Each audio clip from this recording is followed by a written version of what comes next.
Hello everyone. Welcome to the Flavorsome Kitchen. Today, we'll be making a classic Italian dish, spaghetti carbonara.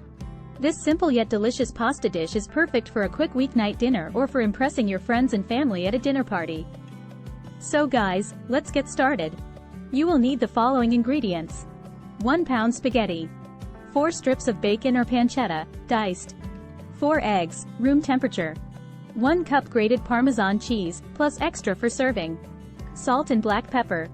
Chopped fresh parsley for garnish. Now let's cook. Step 1. Bring a large pot of salted water to a boil. Add the spaghetti and cook according to the package instructions until al dente. Step 2. While the spaghetti is cooking, heat a large skillet over medium heat. Add the diced bacon or pancetta and cook until crispy. Remove from the heat and set aside.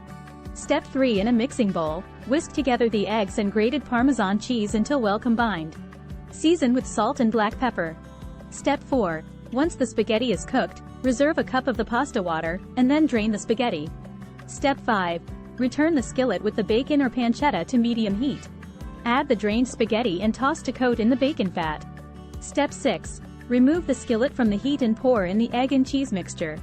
Toss quickly and continuously to prevent the eggs from scrambling. Step 7. If the pasta seems too dry, add a little of the reserved pasta water to create a silky sauce. Step 8. Serve hot with extra grated Parmesan cheese and chopped fresh parsley for garnish. Whoa! You have just made a classic Italian dish, spaghetti carbonara. We hope you enjoyed this tutorial and that it inspires you to try more Italian cooking at home. Thanks for watching and see you in the next one.